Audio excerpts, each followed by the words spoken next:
Hello everyone, Kanoje sir here and welcome you in student point academy. दोस्तों, आज के इस वीडियो में हम करने जा रहे हैं क्लास 4th ईवीएस पार्ट 1 का lesson number 21 management of community life. दोस्तों, अगर आप हमारे चैनल पर नए हो या फिर आपने इस चैनल को अभी तक सब्सक्राइब नहीं किया तो फटाफट हमारे चैनल को सब्सक्राइब कर लीजिए, क्योंकि इस तरह के वीडियोस में हमेशा आपके लिए लेकर आते रहता हूँ।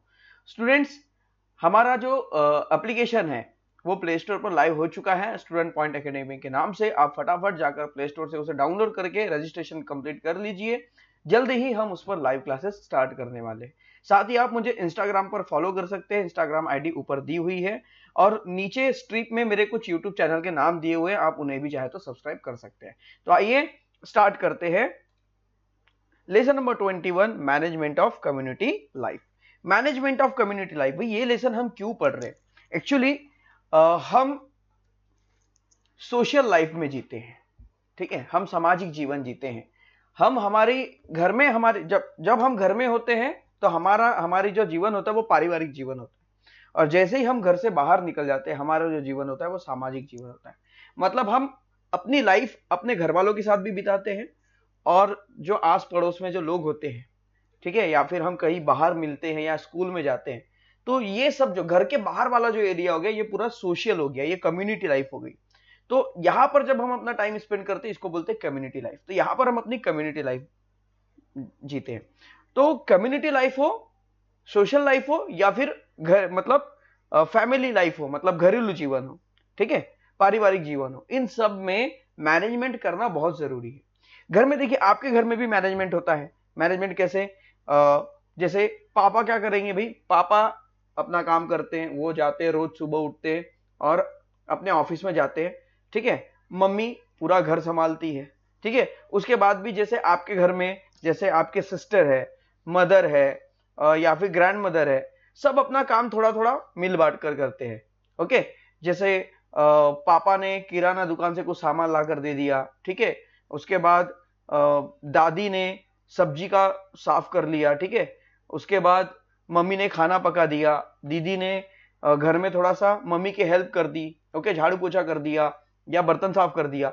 मतलब ये क्या है, घर के सारे काम बहुत अच्छे से चले इसलिए सबको थोड़े थोड़े काम बटे हुए हैं, ठीक है। आपको भी जैसे बॉयज है तो उनको भी कुछ काम बटे होंगे, वो भी जैसे बाहर से कुछ अंडे, ब्रेड, दूध, कुछ सामान ला लेते हैं घर के लिए, है ना।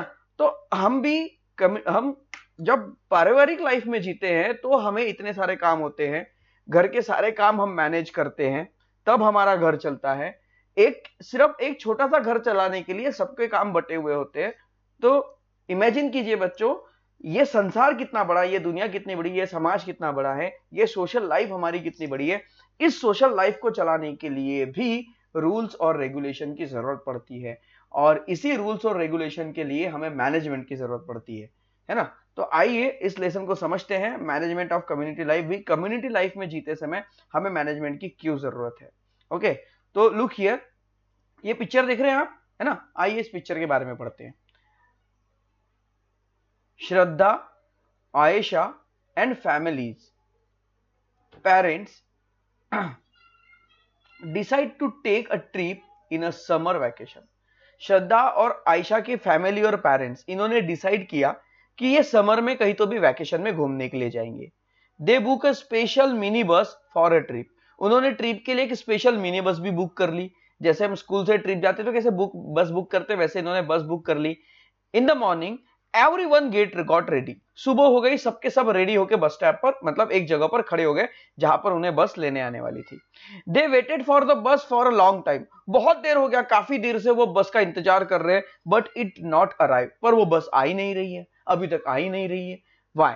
When they made inquiry on the phone, they realized that the driver of the bus did not know where exactly they were all awaiting।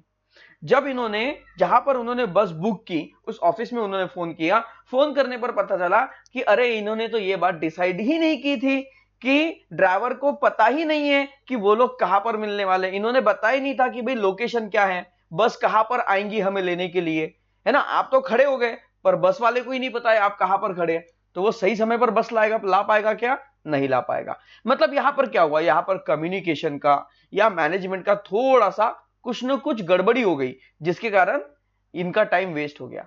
Finally the bus arrived, फिर बस आई, जब फोन किया गया उन्हें बताया गया हम यहां पर खड़े हैं, फिर बस आई and they set off the trip, और फिर वो ट्रिप के लिए निकल गए। What causes the confusion in the trip, trip में कंफ्यूजन क्या हुआ? कंफ्यूजन ये हुआ कि जिसने भी डिसाइड किया था उसने पूरी तरह से मैनेज नहीं किया, ओके, पूरी तरह से डिसाइड नहीं किया, पूरी तरह से यहां पर कम्युनिकेशन नहीं किया, सारी चीजों के बारे में यहां पर मैनेजमेंट बराबर नहीं हुआ, और इसलिए ये प्रॉब्लम हो गई। तो देखो, अगर मैनेजमेंट ना हो तो प्रॉब्लम्स शुरू होती है। So what would you suggest to avoid this kind of confusion, इस तरह के कंफ्यूजन के लिए आप क्या सजेस्ट करेंगे? भाई इस तरह का कंफ्यूजन ना हो, इसलिए हमें सारी चीजें मैनेज करते हुए चलनी चाहिए। आइए इसी बात को समझने के लिए पढ़ते हैं इस पैरे को। To do any kind of work smoothly some management is required. आप कोई भी काम अगर स्मूथली मतलब आसानी से करना चाहते हो, काइंड मतलब प्रकार, ठीक है, एनी काइंड ऑफ वर्क, किसी भी प्रकार का वर्क या किसी भी प्रकार का काम अगर आप स्मूथली करना चाहते हैं, सम मैनेजमेंट इज रिक्वायर्ड, तो भाई इसके लिए मैनेजमेंट करना बहुत जरूरी है, व्यवस्थापन करना बहुत जरूरी। मैनेजमेंट है तो व्यवस्थापन, किसी भी चीज की व्यवस्था करना, मैनेज करना कि कौन सी चीज कब होने वाली है, कौन सा टाइम कब, मतलब किस समय में क्या करना है, इस सबको निर्धारित करना, दैट इज अ मैनेज करना होता है ना। तो यहां पर एक अच्छे मैनेजमेंट की जरूरत होती है अगर आप कोई भी काम स्मूथली चलाना चाहते हैं। व्हाट इज मैनेजमेंट, भाई मैनेजमेंट क्या है? देखिए, the first step in a management is to prepare an outline of how and when the work is to be done. अगर मान लीजिए आपको कोई काम करना है, तो उस काम करने के लिए सबसे पहले उसको पेपर वर्क करना पड़ता है। आप सबसे पहले पेपर लीजिए, पेपर में लिखिए कि भाई कोई अगर फंक्शन है घर में या फिर कोई काम है, तो उस फंक्शन में कौन कौन सा काम होने वाला है, उस सबके पूरी लिस्ट बना लीजिए। फिर कौन सा काम किसे देना है, कौन सा काम कौन संभालेगा, कौन सा काम किस समय पर होने वाला है, इस काम को करने के लिए किन किन चीजों की जरूरत पड़ने वाली है। समझ में आ रहा है? क्या ये किस व्यक्ति इस काम को संभालने के लिए कौन सा व्यक्ति अच्छा होगा, किसे सौंपा जाएगा ये काम कि वो बहुत अच्छे से कर ले, ये सारी चीजें सोचना, दैट इज अ मैनेजमेंट होता है।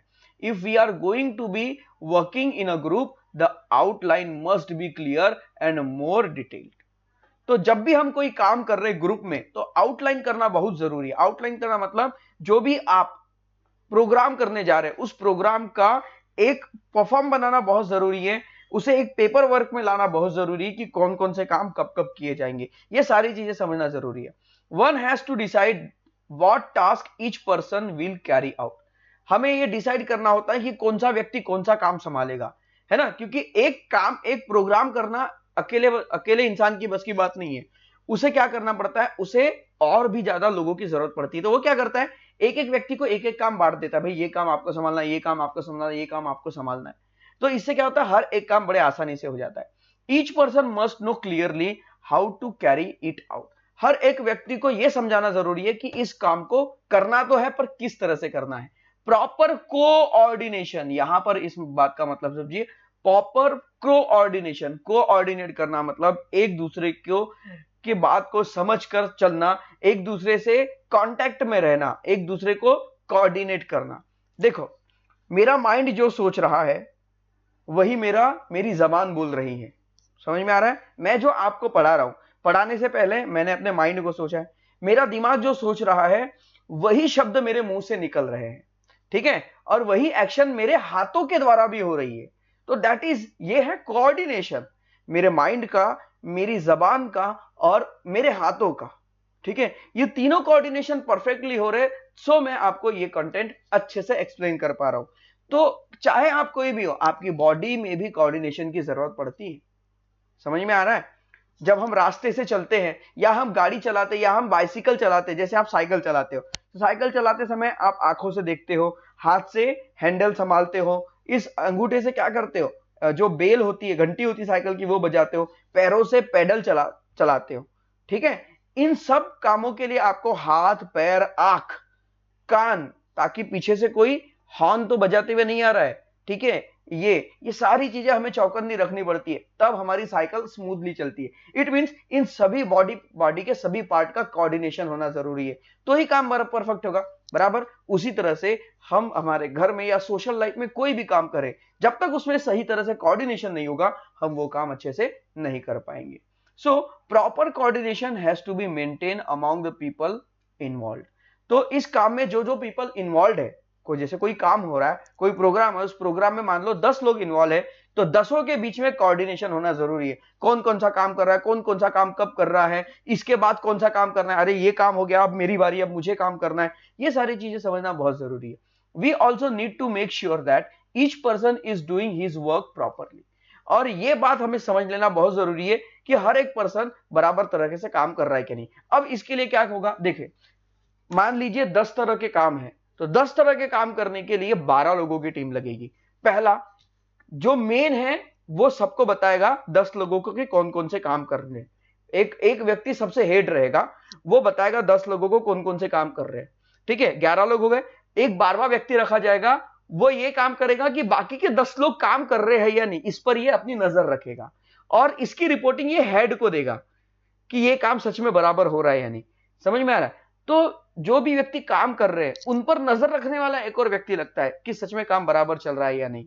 सो an estimate of the amount of money needed for a work need to be made in advance. तो जो भी इसमें खर्चा आने वाला है ना, जो भी इसमें खर्च आएगा उसके लिए भी हमें तैयार रहना है काम के लिए, और साथ ही साथ उसका एडवांस भी हमें सभी चीजों का देकर रखना होता है, तभी वो काम परफेक्टली होते हैं। If all this things are done properly the work goes complete smoothly. और जब ये काम सभी मतलब अच्छे से होते हैं तब हमारा काम, है ना, जब ये सारी चीजें अच्छे से चलती है तब हमारा काम स्मूथली चलता है। When if one person make a mistake और slacks off on the job the work does not get complete properly। अगर कोई व्यक्ति कोई गलती करता है या फिर slacks मतलब यहाँ पे आलस हो सकता है, आलस, हाँ आलस है, ठीक है। अगर कोई व्यक्ति काम में मिस्टेक करता है या काम में अलाली फैलाता है, आलस करता है, तो वो काम परफेक्टली नहीं हो पाएगा। उस काम को करने के लिए हमें पूरे मेहनत से, पूरे दिल जान से वो काम करना होगा। Okay, so some management is required even when guest are invited home for lunch. मान लीजिए आपके घर में कोई गेस्ट आने वाले हैं लंच के लिए, तो यहां पर क्या होता है कि हमें मैनेज करना पड़ता है कि what dishes will we make for lunch. वो घर में मेहमान आएंगे तो भाई उनको खाने में हम क्या खिलाएंगे, कौन सी डिश बनाएंगे, what ingredient are needed to make them. अगर हमें कोई डिश बनानी है तो उसके लिए कौन कौन सा सामान लगने वाला है उसकी आप लिस्ट बनाते हो। क्या वो सामान, do we have all this ingredient at home और will they have to be bought from the market. जो चीजें हम उनके लिए बनाने वाले हैं, क्या वो सारी चीजों का सामान हमारे पास है, अगर नहीं है तो क्या हमें उसे मार्केट से खरीद के लाना पड़ेगा। ये सारा अरेंजमेंट होता है। How will we receive the guest, guest का हम स्वागत कैसे करेंगे। Parents decide many such detail in advance and act on them. तो पेरेंट जो है इन सभी बातों को पहले से ही सोचते हैं और उसके हिसाब से वो उसके अकॉर्डिंग उस पर एक्ट करते हैं। If everything is decide properly and carried out as a plan the party will also be success. तो मान लीजिए अगर कोई भी काम कर रहे हो और वो पूरा काम, पूरे काम में जितनी भी चीजें, एवरीथिंग इज डिसाइड प्रॉपरली, अगर सभी चीजों को अगर हम सही तरह से डिसाइड कर ले तो हर एक काम सक्सेसफुली वर्क करता है।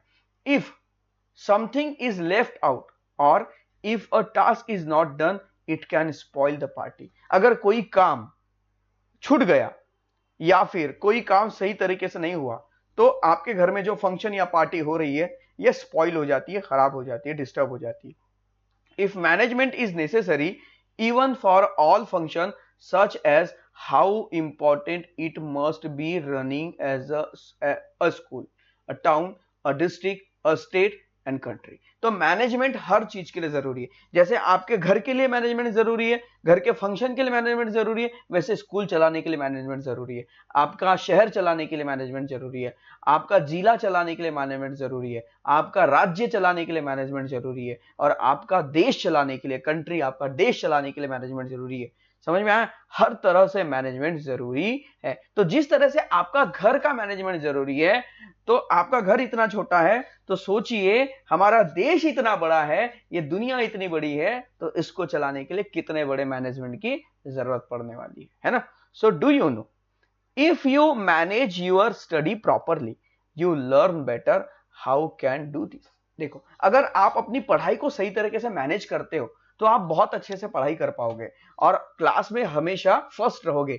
पर ये करे कैसे, how can we do this, आइए आपको बताते हैं। Fix a time for study every day and follow it strictly. सबसे पहले आप देखो कि भाई आप स्कूल कितने बजे जाते हो, वो टाइम आप हटा दो। उसके बाद अब स्कूल जाने से पहले वाला टाइम और स्कूल से आने के बाद सोने वाला टाइम, इन दोनों टाइप को मैनेज करो, इनको पेपर वर्क में निकालो। अब आपको बताना है कि मुझे कितना देर खेलना है, कितना देर पढ़ना है, ठीक है। इसके लिए टाइम अलग करो, खेलने का टाइम एक फिक्स कर दो, ठीक है। सुबह जैसे मान लो आपको मॉर्निंग में उठ के एक्सरसाइज करनी है, तो मॉर्निंग में आप आधा घंटा या तो आप खेल ले या एक्सरसाइज कर ले, आधा घंटा आप अपने लिए दे दे उठकर, ठीक है, खेलने के लिए, एक्सरसाइज करने के लिए। शाम को आप आधा 1 घंटा खेल ले, ठीक है। उसके बाद ये टाइम आपका खेलने का फिक्स हो गया, उसके बाद आप पढ़ने का टाइम फिक्स कर लो, है ना, कब आपको पढ़ना है, ठीक है। मान लीजिए 1.5 घंटा आपने पढ़ने के लिए दे दिया, खेलने के लिए दे दिया, 6 घंटा या 7 घंटे आप स्कूल में रहे, ठीक है। अब यहां पर मान लीजिए आपकी स्कूल अगर 9 AM की है, सुबह अगर 9 बजे की आप स्कूल जाते हो, तो आपको 6 बजे एग्जैक्ट उठ जाना है, ओके। 6:30 से आपको खेल के, आपका जो भी मॉर्निंग एक्सरसाइज है, खेलना वगैरह वो सब होके आपको 7 बजे तक के नहा धो के रेडी हो जाना है, ठीक है। 7 बजे से 8 बजे तक के यहाँ पर 1 घंटा आपको अपनी पढ़ाई करनी है, 8:30 तक आपको पढ़ाई करनी है और रेडी होके आपको 9 बजे स्कूल अटेंड कर लेना है, ठीक है। तो यहाँ पर आपने 1.5 घंटे की पढ़ाई कर ली, शाम को आप 1.5 से 2 घंटे की पढ़ाई कर लेंगे। अब इस बीच आपको ये डिसाइड करना है कि भाई कौन सा सब्जेक्ट कब पढ़ना है। Make a list of the things to be study every week. आपको हफ्ते में पूरी मतलब हफ्ते भर की स्टडी कैसे करनी है, इसको आपको सबसे पहले पेपर वर्क करना है, मैनेज करना है, आपको पूरा सोचना है, उसका टाइम टेबल बनाना है। Reading environmental study part 1, lesson 3 और सॉल्विंग सम विथ फ्रैक्शन, जैसे कुछ भी है, जैसे इस हफ्ते आपको क्या करना है, इस हफ्ते आपको कौन सा सब्जेक्ट कंप्लीट करना है, ये सारी चीजें आपको सोचना जरूरी है ना। उसके बाद study the time in your plan, अपने प्लान के हिसाब से, ठीक है। अपने प्लान मतलब study the time in your plan, अपने प्लान में स्टडी का टाइम फिक्स कीजिए कि आप कितने देर तक पढ़ेंगे। Take enough time to study each subject, हर एक सब्जेक्ट को बराबर टाइम मिले ऐसा टाइम आपको मैनेज करना है। Do not avoid studying difficult subject, अगर आपको कोई सब्जेक्ट जैसे मैथ्स है या साइंस है या इंग्लिश है, जो भी सब्जेक्ट आपको डिफिकल्ट लग रहा है, उस सब्जेक्ट को सबसे पहले प्रायोरिटी दीजिए। In fact finish studying them first, और जो सब्जेक्ट आपको हार्ड लग रहा है, डिफिकल्ट लग रहा है, उसी को सबसे पहले आप खत्म करें, उसी को सबसे पहले पढ़े। If you have free time put a good use by studying, अगर आपके पास फ्री समय है तो पढ़ाई करके आप उसका अच्छा यूज कर सकते हैं। Fix a particular time for playing, खेलने के लिए सही समय यूज करें, पर्टिकुलर टाइम एक फिक्स करेगी, इसी टाइम स्लॉट में आप खेलेंगे, इसी टाइम स्लॉट में आप टीवी देखेंगे, इसी टाइम स्लॉट में आप आराम करेंगे, रेस्ट करेंगे, ठीक है। However remember to spend only that much time for those activity, है ना। मतलब कि आपको क्या करना है, खेलने के लिए, पढ़ने के लिए, आराम करने के लिए, हर काम के लिए आपको सबके लिए बराबर समय निकालना है और सारे काम आपको करने हैं। जब आप ये सारे काम करोगे तो आपकी स्टडी स्मूथली चलेंगी। Can you tell what task are necessary for management of your classroom, आपके क्लासरूम को मैनेज करने के लिए कौन कौन से टास्क की जरूरत पड़ती है। और अगला क्वेश्चन है, how will you choose your representative to carry out those task, और इस टास्क को कैरी आउट करने के लिए आप अपने रिप्रेजेंटेटिव को कैसे चुनते हैं, ठीक है। आइए इनके आंसर यहां जानते हैं। Has a classroom become clean properly, ठीक है, आपका क्लासरूम जो है क्या प्रॉपरली क्लीन है। Is there chalk and duster in the classroom, देखिए ये मैनेजमेंट की बात है, ठीक है। मैनेजमेंट की बात में हम क्या सोचेंगे, क्या सुबह हुई हम स्कूल में गए, क्या हमारा क्लासरूम क्लियर है, साफ सुथरा है। अगर साफ सुथरा है, ठीक है। अब चौक और डस्टर बराबर क्लासरूम में अवेलेबल है या नहीं, बोर्ड क्लीन है या नहीं, is the board clean. Checking these things regularly, और ये चीजें आपको रेगुलरली चेक करना है। राइटिंग गुड थॉट, जो सुविचार होते हैं, जो गुड थॉट्स होते हैं, वो ब्लैक बोर्ड पर कौन लिखेगा।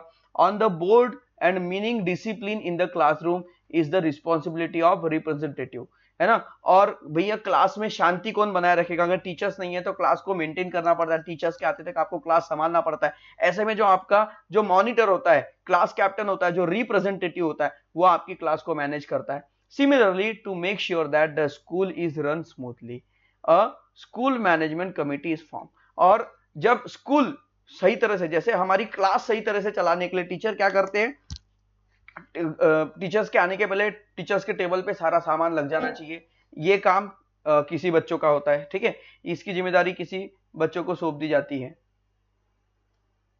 ओके। उसके बाद कुछ और काम, जैसे कि चौक डस्टर है या नहीं, उसका काम किसी और को सौंप दिया जाता है। ब्लैक बोर्ड क्लीन है या नहीं, उसका काम किसी और को सौंप दिया जाता है। क्लास को कंट्रोल करने का काम मॉनिटर को सौंप दिया जाता है। ऐसा करते करते कुछ लोगों की टीम बनाई जाती है आपके क्लास को सही तरह से स्मूथली चलाने के लिए। उसी तरह से हमारी स्कूल मैनेजमेंट को, हमारे स्कूल को सही तरह से चलाने के लिए एक मैनेजमेंट कमेटी बनाई जाती है। The school management committee consist of parents, teacher, local expert and student representative. जो स्कूल मैनेजमेंट कमेटी होती है, इसमें पेरेंट्स होते हैं, टीचर होते हैं, और जो एक्सपर्ट लोग होते हैं वो होते हैं साथ में। जैसे उनमें वो एक्सपर्ट में पेरेंट्स हो सकते हैं, एक्सपर्ट में पेरेंट्स को लिया जाता है, कुछ अच्छे पेरेंट्स होते हैं उनको लिया जाता है ना, जो पढ़े लिखे अच्छे होते हैं। और जो स्कूल के जो रिप्रेजेंटेटिव स्टूडेंट होते हैं, जो कैप्टन होते हैं क्लास के, उनको भी उस कमेटी में शामिल किया जाता है। Difficulties of parents, student and teacher, it give guidance so as to solve the difficulties. देखो, difficulties of parents, students and teacher, parents की, स्टूडेंट की और टीचर्स की जो भी डिफिकल्टीज होंगी, इस पर चर्चा करके इस पे गाइडेंस दिया जाता है और इनकी डिफिकल्टीज को सॉल्व किया जाता है। It prepares and recommends a school development plan, और फिर यहां पर एक स्कूल डेवलपमेंट प्लान बनाया जाता है कि भाई स्कूल को कैसे चलाया जाए। It keeps any I on the regular attendance of student and teachers in a school, है ना। तो यहां पर देखिए, बराबर स्कूल में बच्चे आ रहे हैं या नहीं, बराबर स्कूल में टीचर आ रहे हैं या नहीं, इस पर हमेशा ध्यान रखा जाता है ना। तो ये कौन काम करता है? ये मैनेजमेंट कमेटी काम करती है। It is help in carrying out scheme such as the mid day meal, school में मिड डे मील मिल रहा है क्या नहीं, मिड डे मील कब मिलना चाहिए, ये सारी चीजें। In this way teachers and parents work together through the school management committee to ensure the all round develop of the student, है ना। तो इस तरह से इन सभी बातों को सोचा जाता है, इन सभी बातों को समझा जाता है, ये सभी बातें डिसाइड की जाती है school committee, school management committee में, और फिर हमारी स्कूल जो है आसानी से स्मूथली रन कर दी है।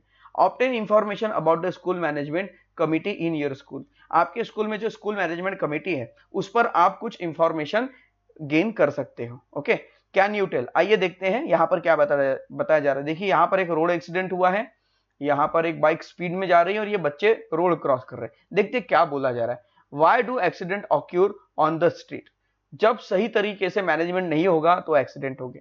Y must we follow traffic rule, हमें ट्रैफिक रूल क्यों फॉलो करना चाहिए। आइए जानते हैं इन क्वेश्चंस के answer. Why does school always being at a fix time, school हमेशा फिक्स टाइम में क्यों चलती है। स्कूल अगर फिक्स टाइम में ना चले तो क्या होगा बच्चों, हमारी स्कूल अगर फिक्स टाइम में ना चले तो कोई भी कभी भी आ जाएगा पढ़ने के लिए, है ना, कोई भी कभी भी घर चला जाएगा। Why is time table of all subject made, सभी सब्जेक्ट का टाइम टेबल क्यों बनाया जाता है, वो इसलिए ताकि सभी सब्जेक्ट की पढ़ाई बराबर चल सके। नहीं तो कब टीचर आएंगे, आज अगर टाइम टेबल नहीं बनाए तो फिर क्या होगा, आज हम साइंस पढ़ लेते हैं, नहीं आज हम मैथ्स पढ़ लेते हैं, मैथ्स पढ़ाए तो पढ़ाए 2 घंटे तक मैथ्स ही पढ़ लिए, 2 घंटे तक साइंस ही पढ़ लिए, फिर बाकी सब्जेक्ट कब पढ़ेंगे, है ना। इसलिए सभी सब्जेक्ट को पढ़ने के लिए टाइम टेबल की जरूरत होती है। Why do vehicles only run on the left hand side of the road, देखो हम जब भी रोड से जाते एक नियम बनाया गया है कि भाई आपको लेफ्ट हैंड से ही गाड़ी चलानी है, तो आप जब जाएंगे तो आप लेफ्ट हैंड से गाड़ी चलाएंगे, और जब उधर से कोई आएगा तो वो अपने लेफ्ट हैंड से गाड़ी चलाएगा, तो जाने वाले इधर से, आने वाले इधर से, तो इसमें क्या होगा, कोई एक्सीडेंट नहीं होगा, सॉरी इसमें क्या होगा, कोई एक्सीडेंट नहीं होगा, सारा काम जो है बराबर स्मूथली चलता रहेगा। पर अगर क्या हुआ, ऐसा अगर हो गया भाई जाना भी आपको लेफ्ट से है और आना आपको राइट से है, तो दोनों का साइड एक जैसा हो जाएगा, गाड़ी को टक्कर लग जाएगी और यहाँ पे एक्सीडेंट हो जाएगा। So you must have wandered about these things before, आप हमेशा सोचते होंगे कि भाई स्कूल में टाइम टेबल क्यों बनाया जाता है, स्कूल में जाने का फिक्स टाइम क्यों है, रोड पर हमेशा लेफ्ट साइड में ही क्यों चलना है, ये चीजें आपके दिमाग में बहुत आती होंगी। If there is no fix time for school start, what will happen, क्या होगा अगर स्कूल का सही समय फिक्स ना हो तो, student will come to school and go home whenever they wished. मान लीजिए आपको बताया जाए कि कल से स्कूल चालू हो रही है, पर आपको पता ही नहीं है कि स्कूल का टाइम क्या है आने का और जाने का, तो बच्चे क्या करेंगे, कभी भी स्कूल आएंगे और कभी भी अपने मन मर्जी से चले जाएंगे। We should not know when to study, हमें पता ही नहीं चलेगा भाई पढ़ाई कब हो रही है, टाइम टेबल क्या है, स्कूल का फिक्स टाइम क्या है। If there were no time table, student would bring the text book and notebook of all different subject to school, और अगर कोई टाइम टेबल नहीं दिया जाएगा बच्चों को, तो बच्चे पूरा बैग भर के सारी की सारी किताबें लाएंगे, कभी बच्चे बोलेंगे हमने मैथ्स नहीं लाया, हमने मराठी नहीं लाया, हमने हिंदी नहीं लाया, हमने ईवीएस नहीं लाया, फिर वहीं पर बात हो जाएगी, है ना। तो यहां पर कैसा कोऑर्डिनेशन नहीं रहेगा, सारी चीजों का मैनेजमेंट ही खराब रहेगा।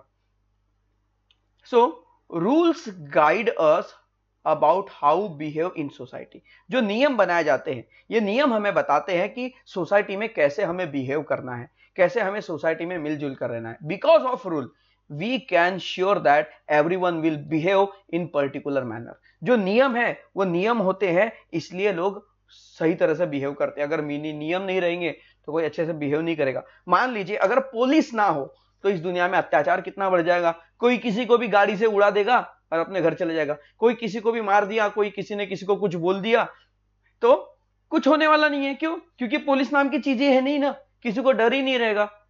अब यहां पर क्या होता है, पुलिस है, पुलिस स्टेशन है, आपने किसी को मारा तो आपको जेल हो जाएगी, आपने चोरी की तो आपको जेल हो जाएगी। ये नियम जो है, ये रूल जो है, ये मन में एक डर बना के रखते हैं, जिसके कारण हमारी जो सोसाइटी है वो बहुत अच्छे से रन करती है। तो हर काम के लिए ना ऐसे नियम होना बहुत जरूरी होता है। For example, because we know that everyone will drive their car on the left hand side, we can also drive our car in the same way safely.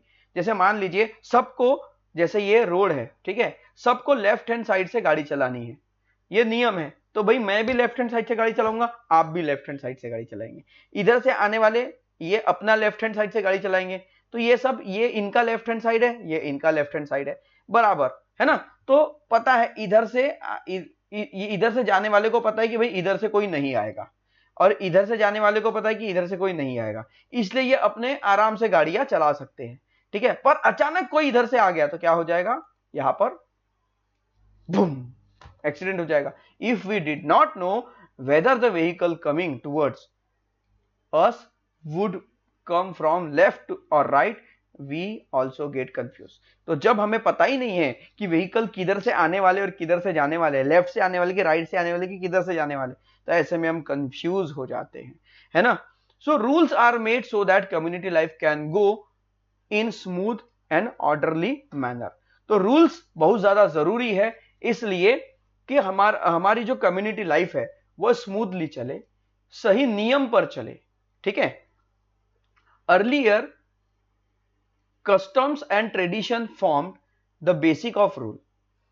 बहुत पहले से ही हमारे सोशल लाइफ में कस्टम, ट्रेडिशन, सामाजिक और जो भी हमारे जो नियम है, या हमारे जो क्या बोलते हैं उसे, हमारे जो ट्रेडिशन है, ठीक है, हमारे जो कस्टम्स है, हमारी जो परंपरा है, इस पर भी कुछ रूल्स है, इनके लिए भी कुछ रूल्स है। Now it is the government that make the rules. और इसके लिए मैम ने पहले ऐसे रूल्स नहीं थे, पर अभी गवर्नमेंट ने इस पर रूल्स लगा दिए। After independence constitution was form for our country. जब हमारा देश आजाद हुआ, इंडिपेंडेंट हुआ, तब हमारे देश में कॉन्स्टिट्यूशन यानी संविधान लागू किया गया, ठीक है। और इस संविधान में सब कुछ लिखा हुआ है, कौन सा काम कब होगा, कौन सी चीजें कब होंगी, कौन सा कानून क्या है, किसने जुल्म किया, कौन सा जुल्म किया तो कौन सी सजा मिलेगी, ये सारी चीजें उस पर लिखी हुई है। The constitution provide the fundamental framework to government to the country. और ये जो कॉन्स्टिट्यूशन है, इस कॉन्स्टिट्यूशन ने एक बहुत अच्छा फ्रेमवर्क, एक बहुत अच्छा ढांचा हमारी गवर्नमेंट के लिए तैयार कर दिया, हमारी कंट्री, हमारे गवर्नमेंट को तैयार कर दिया हमारे कंट्री को चलाने के लिए। और इस कॉन्स्टिट्यूशन के ही, इस संविधान के ही बूते पर हमारा शहर चलता है, हमारा देश चलता है। It lays down the principle on which a society is organise and developed. इसमें सब कुछ है, और इसी प्रिंसिपल के संविधान, ये संविधान के ही सिद्धांत पर, मतलब कॉन्स्टिट्यूशन के प्रिंसिपल पर, संविधान के ही सिद्धांत पर हमारी सोसाइटी चल रही है और डेवलप हो रही है। The elected representative run our country according to constitution। जो इलेक्टेड रिप्रेजेंटेटिव होते हैं, जैसे कि मान लीजिए आप वोटिंग करते हैं, वोटिंग करके हमारे देश में जो नेता वगैरह होते हैं वो आते हैं, ठीक है। तो ये जो नेता वगैरह होते हैं, ये जो इलेक्टेड होते हैं, हम पहले इनको वोट देकर चुनते हैं, इनको वोट देकर हम चुनते हैं, और फिर ये इस देश को चलाते हैं। Okay, so the local administration is run by local government bodies. और इसलिए जो लोकल एडमिनिस्ट्रेशन होती है, ये लोकल गवर्नमेंट बॉडी इसको चलाती है। 1 मिनट स्टूडेंट, एक्चुअली अभी क्या होगा कि देखिए मेरा फेस आपको नहीं दिखाई दे रहा है, क्योंकि मेरे सामने जो कैमरा चल रहा था उसकी बैटरी पूरी लो हो चुकी है और वो अब ऑफ हो गया है। तो अभी जो स्टडी होगी वो मैं आपको नहीं दिखाई दूंगा, तो sorry for this inconvenience. Okay, ज्यादा लेसन हमारा नहीं बचा है। आइए देखते हैं। Can you tell, find out which local government body work in your area. कौन सी लोकल गवर्नमेंट बॉडी आपके एरिया में काम करती है, उसके बारे में आप जानकारी निकाल सकते हैं। Have you seen any name plates related to them in your locality. आपने कभी नेम प्लेट पढ़ा है आपके लोकेलिटी में, जैसे कि नेम ऑफ द वार्ड, आपका वार्ड का नाम कौन सा है ना, आपका एरिया का नाम कौन सा है, द हाउस ऑफ कॉर्पोरेटर, है ना, कि भाई ये किसका घर है, ये शहर का मतलब ये क्या बोलते हैं, the house of your corporator, ये जो शहर का मेयर, मेयर मतलब महापौर, ठीक है, मतलब जो बड़े बड़े मेट्रोपॉलिटन सिटीज होते हैं उसका हेड कौन है, सरपंच, है ना, सरपंच कौन है, ग्राम पंचायत का ग्राम पंचायत हेडक्वार्टर्स, ये सारी चीजें, मतलब गांव का सरपंच कौन है, शहर का नगर नगर अध्यक्ष कौन है, महानगर पालिका महापौर कौन है, ठीक है, आपके वार्ड का नाम क्या है, आपके वार्ड को कौन सी कम्युनिटी चला रही है, ये सारी चीजें। सो यहां पर देखिए ये जो वुमेन्स है, drawing water at the well, ये कुएं से पानी ले रही है, बच्चे पार्क में खेल रहे हैं, स्ट्रीट लाइट देखिए, सड़कों पर लाइट है, और when collecting garbage in a city, और जो वैन है वो शहर का कचरा समेट रही है। तो देखो ये कुआं सभी के लिए बनाया गया है। किसने बनाया? गवर्नमेंट ने बनाया। क्यों बनाया? ताकि सबको पानी मिल सके। ये गार्डन गवर्नमेंट ने बनाया। क्यों बनाया? ताकि बच्चे वहां पर खेल सके। ये ये ये लाइट शहरों में गवर्नमेंट ने लगवाया। क्यों लगवाया? ताकि लोगों को रात में ट्रैवल करने में परेशानी ना हो।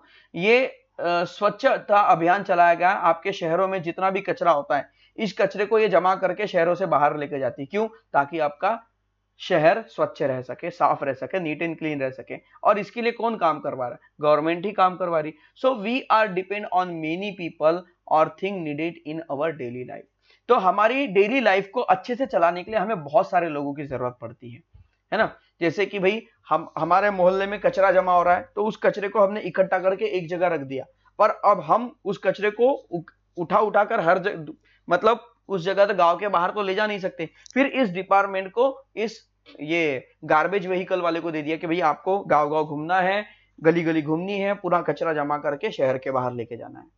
समझ में आ गया? तो हर काम को करने के लिए हमें बहुत सारे लोगों की जरूरत पड़ती है ना। अब भाई हम अपने घर में कुआं खोद लेंगे, हम अपने घर में गार्डन बना लेंगे, हम खुद ही स्ट्रीट लाइट लगवा लेंगे, हम कुछ खुद ही गाड़ी चलाकर कचरा फेंक के आ जाएंगे, तो ये ऐसा तो पॉसिबल नहीं है। हर एक व्यक्ति हर एक काम नहीं कर सकता।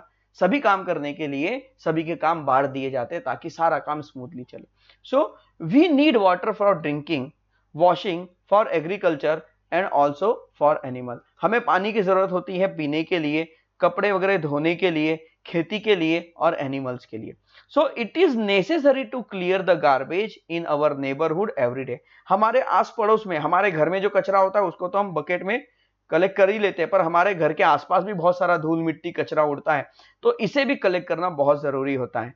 सो we need road street light. हमें रोड पर स्ट्रीट लाइट की जरूरत है, स्कूल की जरूरत है, हमारे शहर में हॉस्पिटल की जरूरत है, हमें पब्लिक पार्क की जरूरत है, गार्डन की जरूरत है ना। ये सारी चीजें क्या कौन फुलफिल करता है? Fulfilling this need is the responsibility of the local government of body.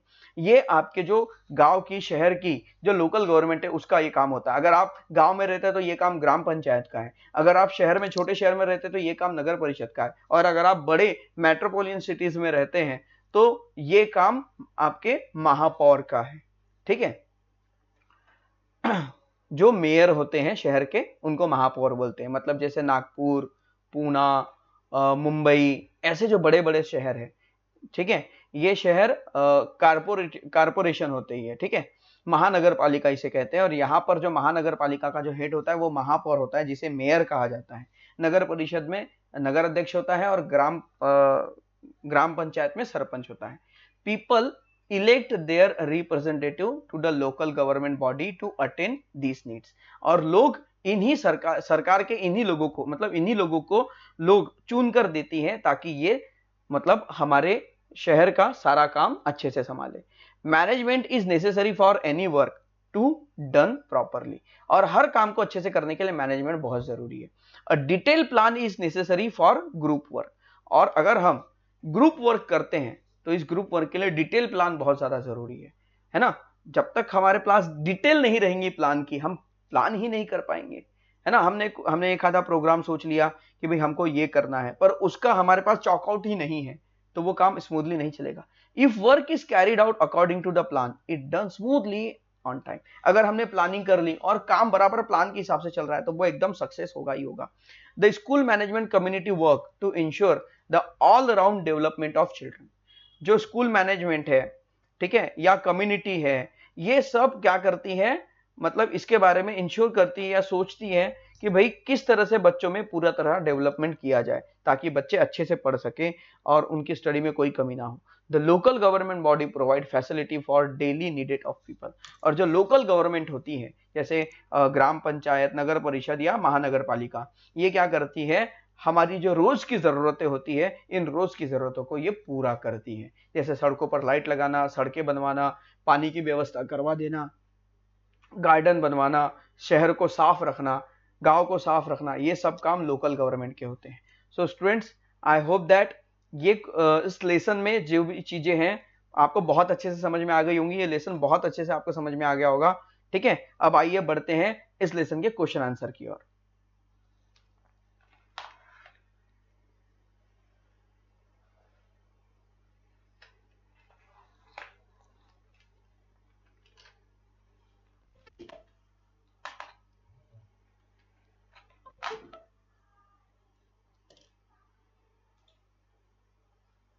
तो देखिए स्टूडेंट्स, अभी हमारे इस लेसन में दो ही क्वेश्चन है, एक आंसर इन वन सेंटेंस, एक फिलिंग द ब्लैंक्स, और सॉरी तीन है, सी में यहाँ पे गेस्ट, ओके, ये भी है, ठीक है। अगर आपके घर में गेस्ट आते हैं तो आप किस तरह से उसे उन्हें हैंडल करेंगे, तो मेकअप प्लान। इसके देखिए सारे आंसर हमने नीचे लिख कर रखे हुए हैं, आप इसका स्क्रीनशॉट कर लीजिए, ठीक है। ये ए, क्वेश्चन ए है, इसका ये फर्स्ट और ये सेकंड, पहला क्वेश्चन, दूसरा क्वेश्चन, इसके ये answer, filling the blanks first second third answer के साथ यहाँ पर दिए हुए। उसके बाद ठीक है, टेक दिस स्नैपशॉट। उसके बाद ये देखिए क्वेश्चन नंबर सी जो है ये उसका आंसर है, ओके। ये क्वेश्चन है यहाँ तक और फिर यहाँ से आंसर है, आप इसे नोट डाउन कर लीजिए या फिर आप इसका स्क्रीनशॉट कर सकते हैं। So students, I hope that ये वीडियो आपको जरूर पसंद आया होगा। तो बच्चों, आपको ये वीडियो कैसा लगा मुझे कमेंट बॉक्स में जरूर लिखिए। वीडियो अगर अच्छा लगा तो वीडियो को लाइक जरूर कीजिए, चैनल में अगर पहली बार हो तो इसे सब्सक्राइब जरूर कीजिए, और साथ ही यूट्यूब पे मेरे जो अदर चैनल है उन्हें भी सब्सक्राइब कर लीजिए और मेरे दूसरे वीडियोस भी वॉच आउट कीजिए कि मैं बहुत सारी जगह पर जैसे कि घूमने के लिए जाता हूँ, ठीक है। मेरा ब्लॉगिंग चैनल है, उसका नाम है, उस चैनल का नाम है संगपाल कनौजे, और जिसमें मैं मोटिवेशनल स्टोरी सुनाता हूँ उसका नाम है आरजे संग, और जिसमें मैं हेल्थ टिप देता हूँ उस चैनल का नाम है ऑलवेज हेल्दी। और ऊपर जो है इंस्टाग्राम का मेरा अकाउंट है, आप उसे भी फॉलो कर सकते हैं और मेरे नए नए एक्टिविटीज आप देख सकते हैं।